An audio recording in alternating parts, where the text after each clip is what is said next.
Nick Robinson, thank you.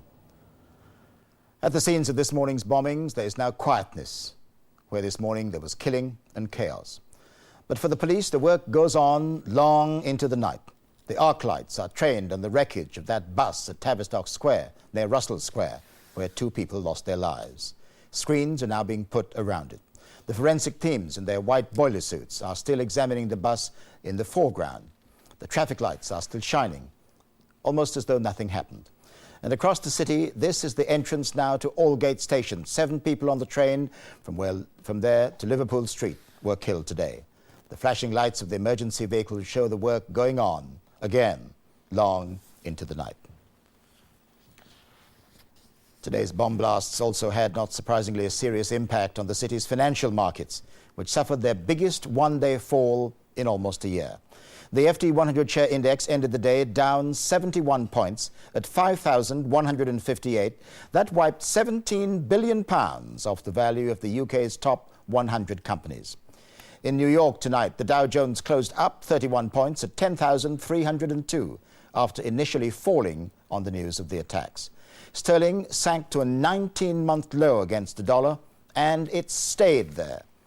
Tonight, a pound will buy you around $1.74. That's down almost a cent on yesterday.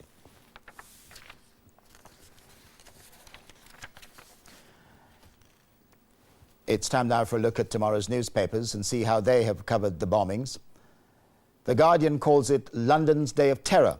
It pictures the harrowing scene of that London bus which was ripped open by one of the bombs. Al-Qaeda brings terror to the heart of London is the Daily Telegraph's headline. It shows a survivor with her whole face bandaged. She was being helped by a medic. The Times has the same picture.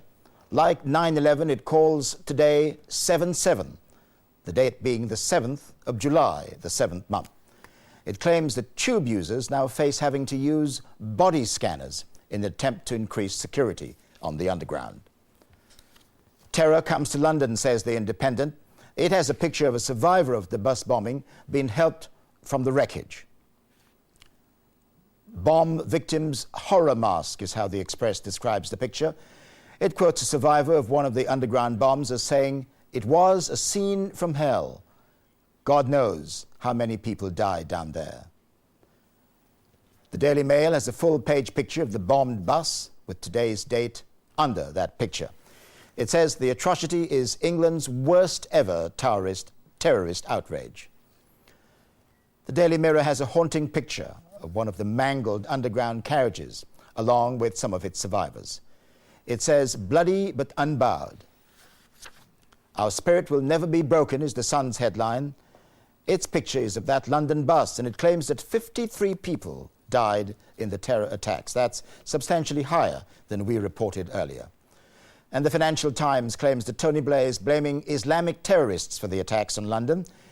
It says the fact that British officials had no inkling of the attacks raises questions about Britain's level of preparedness.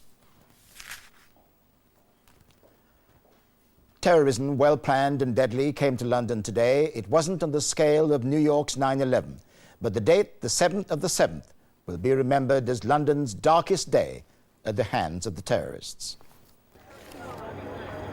For many months now, the police and security services had warned us all about the possibility of an attack on London.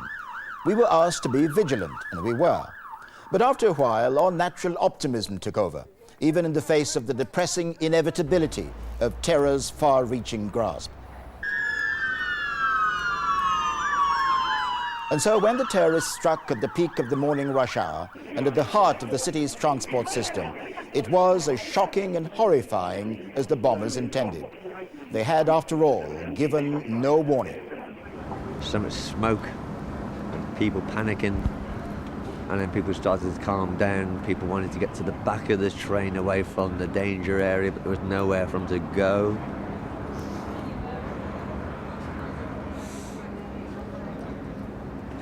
And then they took us off the train and made us walk all the way back past it all. Dead bodies on the tracks, train blown open.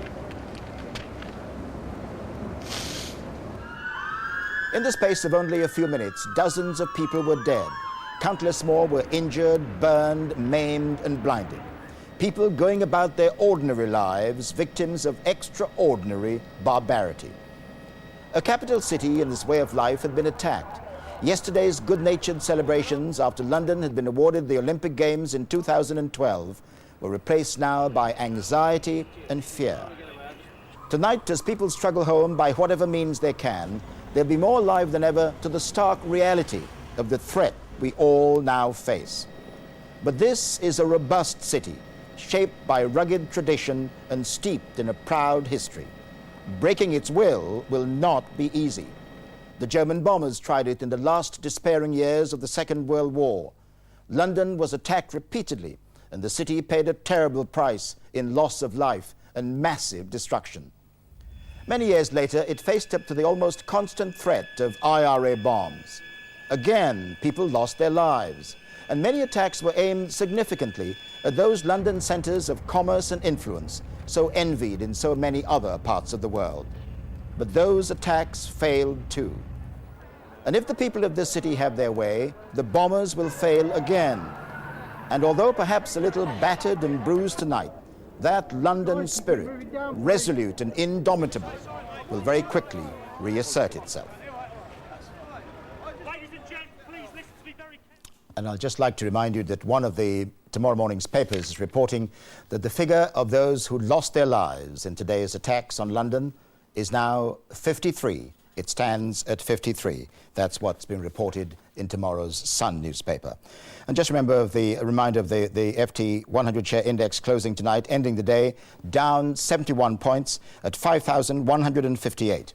And that apparently wiped off £17 billion off the value of the UK's top 100 companies. The Dow Jones, however, was up. That was up 31 points, 10,302.